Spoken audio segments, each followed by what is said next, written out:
예, 샬롬 반갑습니다. 이제 평신도가 이렇게 강단 쓴다고 하는 것은 상당히 어렵습니다. 우리 교회에서. 이남이나 되니까 이렇게 쓸 수가 있습니다. 이남에서 이렇게 또 초빙을 또 해주셔서 아주 너무나도 기쁘게 준비했습니다. 그래서 오늘은 내가 어디 있느냐 가로치고 이제 청년이 하고 점점점 희망했는데 점점점 청년이 사라진답니다. 그런 주제로 제가 뭐 강의한 건 아니고요. 제가 느꼈던 것을 여러분들 앞에서 프리젠테이션 하는 식으로 같이 공감하는 시간이 됐으면 합니다. 오늘 날씨가 추운데 오늘 11월 1일 어제가 무슨 날입니까? 10월의 마지막. 네, 10월의 마지막 밤이었습니다. 어젯밤은. 그런 얘기가 있죠. 최순실 너무 정신없다고 이분 때문에 피해본 가수가 있답니다. 누굽니까? 이용입니다, 여러분들. 이용 실제 맞습니다. 그 인터넷 조회를 보니까 조회수가 원래 10월 31일 날은 그러니까 하루 종일 뭐 잊혀진 계절이죠. 그게 나왔었는데 올해는 오전에만 잠깐 뜨고 그 다음에는 다들 뉴스 보느라고 별로 조회수가 많지 않았다고 합니다. 그래서 이 노래가 그래서 이렇게 보면은 원래 이제 조용남이가 부르려고 했던 노래예요. 82년도. 그래서 그것도 싫다고 또 고집이 있어서 물리치고 나서 두고 땅을 치고 했답니다. 이용한테 양보하는 통에. 그래서 82년부터 거의 한 3, 40년 이렇게 계속 불려주고 있는데 그 가사가 참 좋죠. 언제나 돌아오는 계절은 나에게 꿈을 준다. 이런 가사가 있어요. 그래서 우리 유행가에서도 좋은 가사들이 좀 있는 것 같습니다.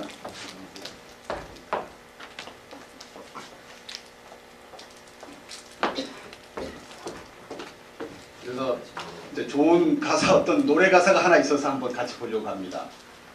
이 노래 아시는 분들이 좀 있을 거예요. 근데 제가 한번 잠깐 보겠습니다. 우리의 심정을 그대로 표현한 것 같아서 내 손에 잡은 것이 많아서 손이 아픕니다. 등에 짊어진 삶의 무게가 온몸을 아프게 하고 매일 해결해야 하는 일 때문에 4시간도 없이 살다가 평생을 바쁘게 걸어왔으니 다리도 아픕니다. 내가 힘들고 외로워질 때 내 얘기를 조금만 들어준다면 어느 날 갑자기 세월의 한복판에 덩그러니 혼자 있진 않겠죠. 큰 것도 아니고 아주 작은 한마디 지친 나를 알아주면서 사랑한다, 정말 사랑한다 그 말을 해준다면 나는 사막을 걷는다 해도 꽃길이라 생각할 겁니다. 우린 늙어가는 것이 아니라 조금씩 익어가는 겁니다. 이 작사, 작곡, 편곡을 한 김종환 가수예요. 굉장히 토요일은 밤이 좋아 이거 한 사람인데 목사가 됐습니다. 이분이. 그 냄새가 좀 나죠? 노래 한번 들어봅시다. 어떻게 되는지 이왕 했으니까.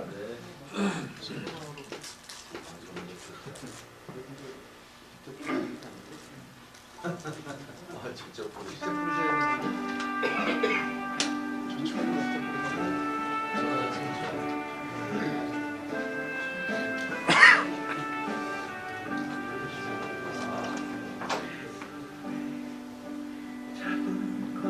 가을을 한번 느끼시는 이 시간 되시기 바랍니다.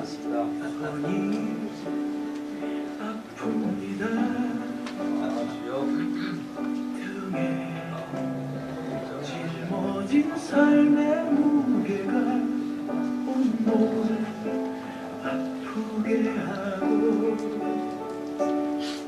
매일 해결해야 하는 일 때문에 내 시간도 살다가 평생 아프게 걸어왔으니 다리도 아픕니다. 내가 힘들고 외로워질 때 내 얘기 조금만 들어준다면 어느 날 갑자기 세월의 한복판에 덩그러니 혼자 있지 않겠죠. 큰 것도 아니고 아주 작은 한마디 지친 나를 안아주면서 사랑한다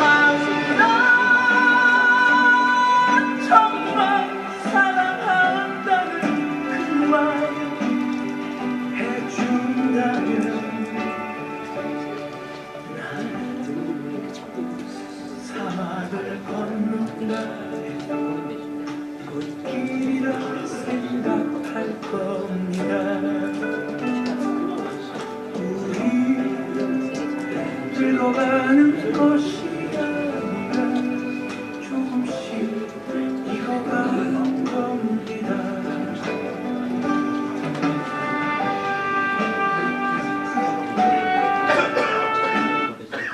예, 1절만 맛보기로만. 여기에 이런 분들이 있을 거예요. 진짜 내가 뭐 한마디 하고 싶은데 이남에 왔는데 한마디 말 못하고 돌아가시는 분들은 아마 있을 겁니다.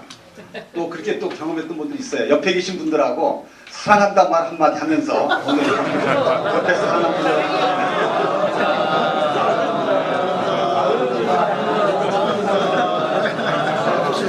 이제 본론 들어요. 다음 비디오 보여주십시오.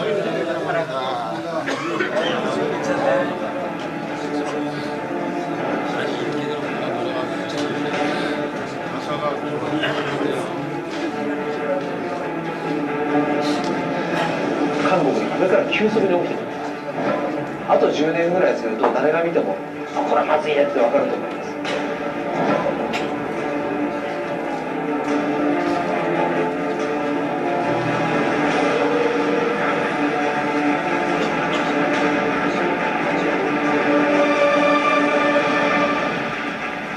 영화를 만들 때 가장 기본적인 것이 현실에서 있을 법한 이야기 위에 영화적인 상상을 더하는 일입니다. 그런데 작년에 국회에서 내놓은 시나리오는요, 저희의 영화적 상상을 능가했습니다. 제목을 붙여봤습니다. 한반도가 사라진다였습니다. 요즘 우리 주변에서 아이들이 줄어들고 있다. 아마 여러분들도 많이 느끼셨을 것 같습니다. 제가 오랜만에 제 초등학교 앨범을 들춰봤습니다. 옛날 앨범이네요. 제가 누군지 눈에 확 들어오시죠? 뒤에 약간 빛이 나고 조금 더 변한 게 없으니까 알아보실 수 있으실 거예요. 제가 어렸을 때만 해도 초등학교에 아이들이 넘쳐났어요. 아마 많은 분들이 기억하실 겁니다. 학생 수가 하도 많아서 저는 분교에서 졸업을 했어요. 학교를 나눈 거죠. 비슷한 동네였는데도. 그런데 요즘 졸업 사진을 보니까요, 좀 다르더라고요. 한 반에 30명이 채 안 됩니다. 입학생이 너무 줄어서 서울에서도 초등학교들을 합친다는 얘기까지 들립니다. 아이들이 얼마나 줄었는지 실감이 좀 나시죠? 자, 저도 이렇게까지 극단적인 설정을 한 적이 없었는데요. 여러 연구기관에서 가까운 미래에 다가올 인구 위기를 경고하고 있습니다. 자, 한반도에서 무슨 일이 벌어질지 가상 시나리오를 써봤습니다. 제 시나리오의 배경은 부산입니다. 왜 부산이냐? 국회 입법조사처 시나리오에서 제일 먼저 없어진다고 예고한 도시가 바로 부산입니다. 보시죠.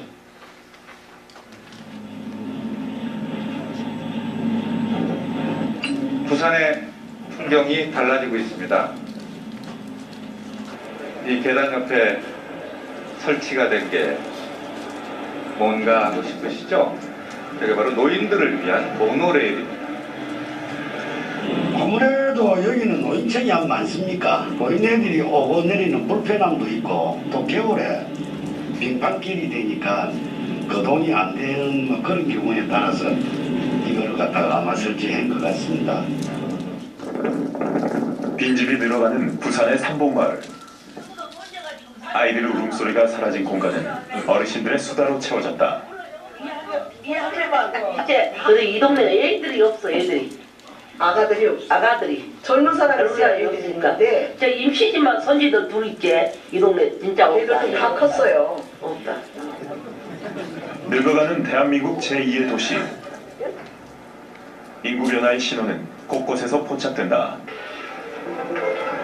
한때는 전교생이 2,000명이 넘었었던 부산의 한 초등학교. 시골 분교도 아닌 이곳 도심학교의 한 학년 학생 수는 15명 내외다. 2년 사이에 50명이 줄었기 때문에 50명이 더 넘게 줄었습니다. 자꾸 이런 식으로 이곳으로 가면은 이 인근에 있는 소규모 학교들이 마지막에는 없어지지 않을까 하는 걱정이 많이 되고 있습니다. 다가올 미래는 이미 2015년에 결정된 건지 모른다. 얼마 전 우리 사회의 주요 기관들이 예측한 대한민국의 미래는 충격적이다.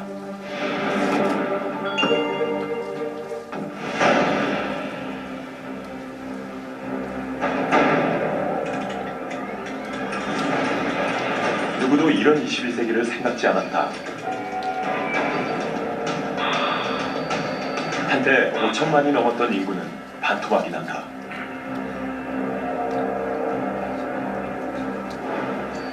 인구 감소는 서울 지하철 노선도 바꿔놓았다.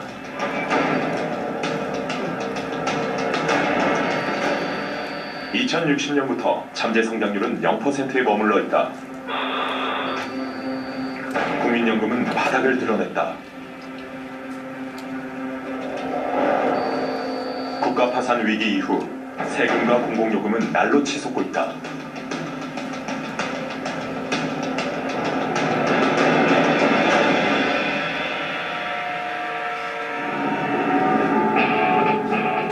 국토의 절반, 사람이 살지 않은 지방도시들은 방치된 채 황폐화된다.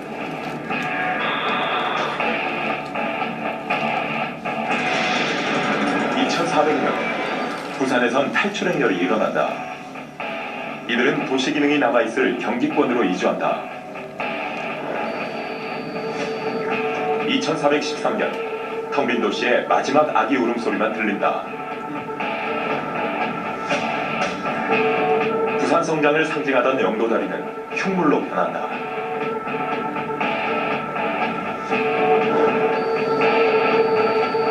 (2505년) 천만의 인구를 자랑했던 수도 서울의 마지막 시민이 태어난다. 2705년 대한민국은 지구상에서 가장 먼저 소멸하는 나라가 된다.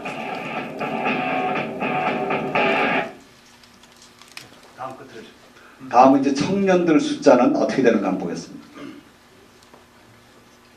30년입니다. 초고령 사회에 진입할 예정인 대한민국 어떨까요? 15년 남았습니다. 한번 점검해 보겠습니다. 자, 우리나라 청년 실업률 추이입니다. 11.1%. 뭐 수치가 잘 피부에 안 와닿는 분들도 계실 텐데요. IMF 이후에 최고치입니다. 청년 실업률은요, 전체 실업률의 2배가 넘습니다. 초고령 사회는 아직 오지 않았는데 취업시장에서 청년이 배제되는 구조적인 문제가 나타나기 시작하는 겁니다. 자, 그럼 고용 안정성을 한번 보겠습니다. 그래, 일자리가 줄었으면 대신에 질은 높아졌겠지. 일하는 청년들 중에 3분의 1, 그러니까 3명 중 1명이 비정규직입니다. 진짜 희한하죠. 청년이 사라졌으면 취업률도 높아지고, 그리고 또 모든 정권들이 들어올 때마다 일자리를 위한 공약을 하고 뭔가 계속 시도하는데 왜 이렇게 될까? 자, 아까 말씀드린 대로 10년 동안에 청년층 인구 65만 명이 사라졌습니다. 그리고 청년이 증발할 때 일자리가 더 빠른 속도로 사라졌습니다. IMF 외환 위기 이후에 청년층 일자리가 150만 개가 사라졌다고 합니다. 자, 이 상황에서 저희가 만약에 초고령화 사회에 진입을 한다. 어떨까요? 일본 청년은 희망을 잃은 채 사토리, 즉 득도 세대로 경제활동에서 스스로 떠나버렸습니다. 이탈리아에서는 청년들이 일자리가 부족한 고국을 떠나고 있습니다. 여러분들의 자녀, 동료가 대한민국에 희망이 없다고 떠나겠다라고 한다면 어떻게 하시겠습니까? 인재들입니다. 그 사람들. 인재들이 해외로 유출이 됩니다.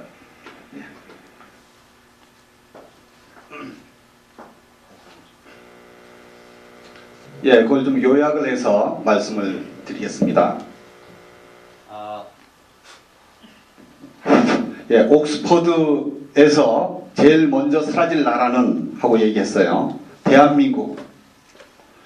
그래서 인구 쇼크 시나리오, 뭐 아까 그 나온 얘기들입니다. 그래서 수도 서울 마지막 시민 2750년 가장 먼저 소멸하는 나라가 된다, 이렇게 나와 있습니다. 허무맹랑한 공상이냐, 예견된 미래라 그럽니다. 현재까지로는요. 그래서 실업률 2%를 오르면은 결혼은 최대 1040건 줄어들고 임시직 비율이 1% 오르면은 330건의 결혼이 줄어든다. 뭐 이렇게 나와 있어요. 3포, 4포, N포 시대 다 알고 있죠. 그래서 생각보다는 그 청년 고용과 인구 문제 열쇠는 청년들과 연관이 되어 있다. 이렇게 지금 얘기를 하고 있어요. 자, 이것을 한번 볼까요? 그러면 출산이 좀 많이 이루어져야 되는데 한번 보시죠. 예, 우리나라 여기 저 맨 밑에 나와 있어요. 코리아. 쭉 보시면은 이 율은 15세에서 49세 가임 여성이 몇 명을 낳을 수 있는가? 한국은 현재 1.24명이랍니다. 작년도 기준. 이 기사는 제가 10월 29일자 봤어요. 서울경제. 거기에 나와 있더라고요. 그래서 제가 이걸 좀 스크립을 해왔는데, 그래서 8월 출생아 수가 33,900명. 지난해보다 3.7% 줄었고 8월 누계도 28만 3천명. 아마 12월까지 한 40만 명 될까 말까 할 거예요. 여기 58년생 계세요? 그때 100만 명이 넘었습니다, 지금. 그러니까 반토막이 난 겁니다. 그래서 현재 정부에서도 기사가 이렇게 나온 거예요. 악화되고 있는 저출산 수세를 사력을 다해서 막아야 한다는 그런 절박한 마음으로 기사를 쓴다고 했어요. 근데 이렇게 심각합니다. 자, 그러면은 청년이 사라지는 일본과 이탈리아 좀 어떤 현상인가 한번 보도록 하겠습니다. 관심이 없습니다. 제가 만난 나다 씨처럼 필요 이상의 돈을 벌겠다 뭐 이런 의욕도 없습니다. 해외여행에도 관심이 없어서 청년 여행객도 줄었고요. 연애에도 관심이 없고 실제 친구보다 온라인 친구를 더 친밀하게 여긴다고 합니다. 자, 사투리 세대를 돈 쓰는 걸 싫어하는 세대라고 해서 소비 혐오 세대라고 부르기도 합니다. 자동차, 뭐 이미 말씀드렸죠. 명품은 뭐 당연합니다.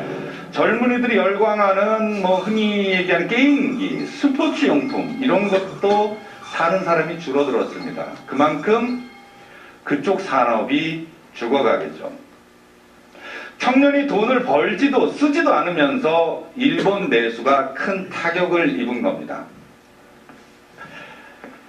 그런데 제가 일본에 가서 직접 그들을 만나보니까 사토리 세대의 정확한 상황은 조금 다른 거였습니다.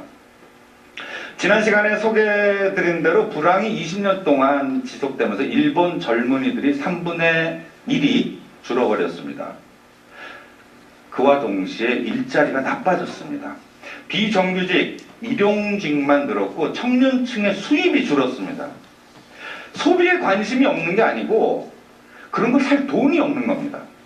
가난해져 버린 일본 청년들이 개인적으로 분수에 맞는 합리적인 생존 방식을 선택한 게 바로 사토리 세대인 거죠. 이게 근데 일본 사회 경제 전체적으로 보면 회복하기 힘든 큰 타격이 된 셈입니다. 그래프를 보시죠. 재미난 그래프예요. 열심히 일하면 생활이 더 나아진다라는 질문에 그렇다라고 대답한 비율을 보여주는 그래프입니다. 중국 반이 넘었어요. 미국, 한국 뭐 비슷한 수치입니다. 일본은 25%가 채 안 됩니다. 4명 중에 1명도 안 되는 청년만이 네라고 대답을 하는 거죠. 장기 불황 속에서 자랐습니다. 어떻게 해도 생활이 나아지지 않을 거라는 걸 경험했어요. 그만큼 미래에 대한 기대가 낮아진 겁니다. 사토리 세대의 깨달음이라는 거 참 씁쓸하죠?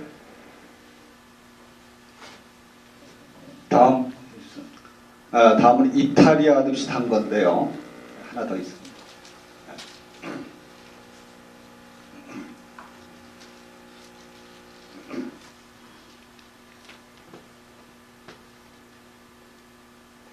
이태리 같은 경우에는 이제 연금을 많이 주다 보니까 애들이 먹을 게 없어요. 그러니까 밖으로 다 나갑니다. 그래서 저는 뭐 이제 교회에서도 마찬가지라고 봐요. 먹을 게 없으면 나가요. 그걸 어떻게 막을 도리가 없어요 지금. 먹을 게 있도록 뭐 우리가 좀 그걸 또 만들어주고 해야 되는 건데 국내 총생산 세계 8위인 이탈리아, 이곳은 높은 노인연금과 복지로 노인들의 천국으로 불렸었습니다.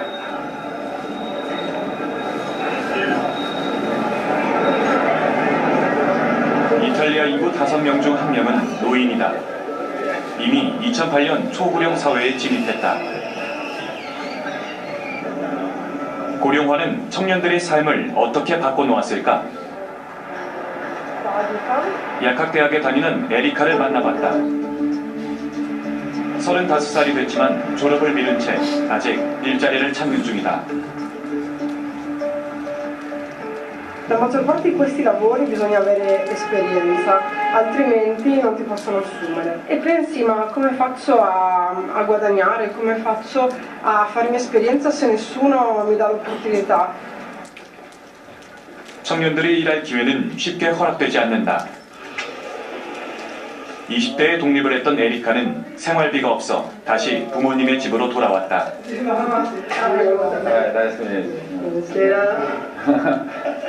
이른바 캥거루족. 이탈리아 청년의 70%가 독립하지 못하고 부모님에게 경제적 도움을 받는다. 이 집의 유일한 수입은 은퇴한 아버지의 연금. 우리 돈 120만 원 정도로 세 식구가 생활한다.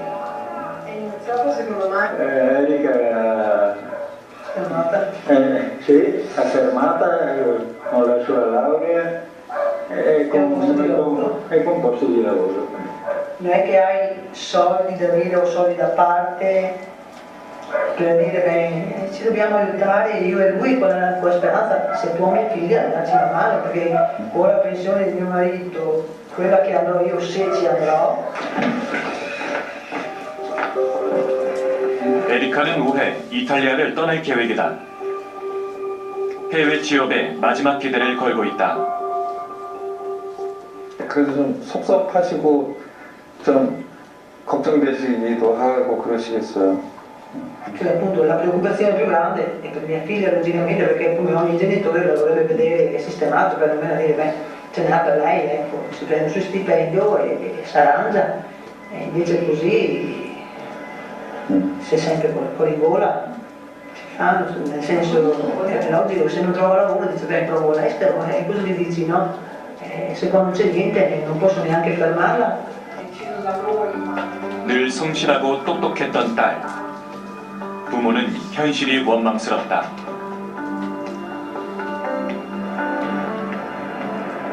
매년 4만 명이 넘는 청년들이 이탈리아를 떠나고 있다. 저런 인력 유출은 심각한 사회 문제로 떠올랐다. 고령화로 이탈리아 재정은 날로 악화되고 있다. 매해 빠르게 늘어가는 연금 지출액만 GDP의 15%에 다다른다. 반면 젊은이들을 위한 지원은 갈수록 줄어들고 있다. 국가 재정을 떠받치는 청년들의 고통은 외면받았다. 이탈리아 청년 10명 중 4명이 실업 상태다. 이는 전체 평균 실업률의 3배가 넘는 수치다. 이탈리아의 경제 수도 밀라노.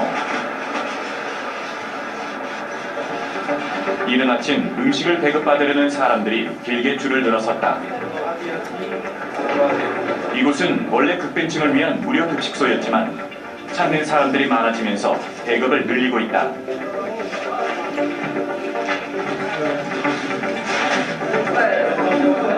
가장 낯선 변화는 이곳에 많은 젊은이들이 찾아오고 있다는 것이다. Adesso in Europa, in Italia, dappertutto c'è la nuova povertà, tu chiami. Allora, prima ci sono gli anziani, old people, certi giovani perché sono tutte situazioni economiche difficili, perché non c'è lavoro. 이탈리아의 복지 천국을 지탱했던 젊은이들이 가난으로 내몰리고 있다. 청년들의 절망을 외면했던 이탈리아의 위기는 출구가 보이지 않는다.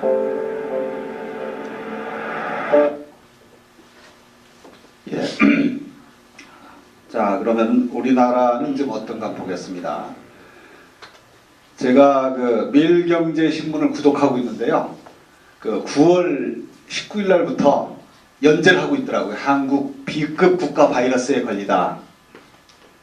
B급 국가라고 저성장, 저소비, 저투자, 저철산 등이 침체가 두드러지고 있지만은 경쟁 촉진, 핵심 가치가 흔들린 채 미봉책에 급급한 국가를 가리킨다.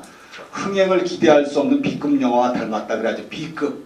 그래서 B급 바이러스에 감염됐다 그럽니다. 그래서 그 대표적인 게 담합구조 있죠. 여러분들 알죠? 지금도 대모하고 있는 그룹들 있잖아요. 그 다음에 국가 결정을 안 해요. 대통령 판단에 움직이고 다 그해요. 그래서 또 포퓰리즘. 이거 보면 특별법들 보세요. 345건이에요. 옛날에 80년에 19건이었는데 345건이나 했대네요. 무관심, 복지국 크지만은 뭐 이거 빚에 대해서는 무관심합니다. 그 다음에 경제 자유주의도 현저하게 낮아지고요. 그래서 국가 바이러스에 감염됐다고 하는데 이러한 것들, 그래서 이걸 보시면은 의무는 갖는 데 없고 권리만 나눠낀다. 그 요약을 하면은 그거 아시잖아요. 뭐 무관심하고 뭐 포퓰리즘. 로마가 서약 멸망한 이유 아시죠? 외구의 침략에 의해서 멸망한 것이 아니고 시민 환심택에 공짜 빵 주고 그 다음에 서커스 하고 그러니까 망했어요. 그 다음에 노력의 가치가 비웃음. 진입장벽 지키는 의사들만 살아남고 대학 졸업장. 저희만 해도 대학 졸업장 있었으면은 몇 년 내에 그래도 막 뭐 좀 했잖아요. 근데 지금 아무 가치가 없어요. 지금 그 다음에 아파트 불패시나 30년과 똑같은 전과 똑같은 있더라도 3분의 1밖에 안 돼요. 그 다음 문제는 인재가 다 달아나고 있대요. 신문에서 우리는 중국 가는 사람들을 다 욕했거든요. 교수들. 근데 서울공대 10명 중 3명 중국대학 가겠대요. 그 다음에 서울대와 같은 그 똑같은 기계과인데 칭화대는 그 2배가 된대요. 그리고 항공공학만 해도 27,000명이랍니다. 저기 중국이. 그래서 박봉의 애국심만 호소하는 것은 무리가 있다. 미국에서 박사학위 받은 사람 65%가 그냥 남겠답니다. 미국에서 2등 시민 되더라도 중산층, 사법고시, 법학대학원 나와가지고 예전에는 고등학교 나와서도 고시되고 해가지고 출세는 지금 그거 없어졌어요. 그 다음에 전부 편의점 막 하고 있는데 돈 못 벌어요 지금. 일단 비전이 없어요 지금.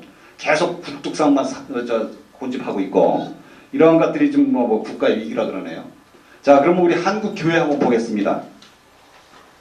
제가 이걸 준비하다 보니까 공교롭게 이런 기사들이 눈에 많이 띄어서 제가 스크립을 좀 했어요. 기독공보 8월 20일.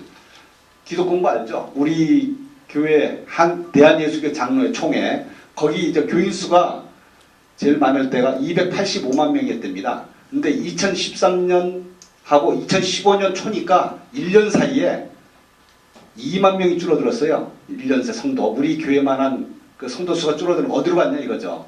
그래서 0.76%. 그에 비해서 교회 수는 증가했습니다. 112개 1년 사이에. 목사 수도 이 3.26% 591명 증가했어요. 목사님들 어디로 가셔야 돼요? 교회 숫자도 감소 개시한다.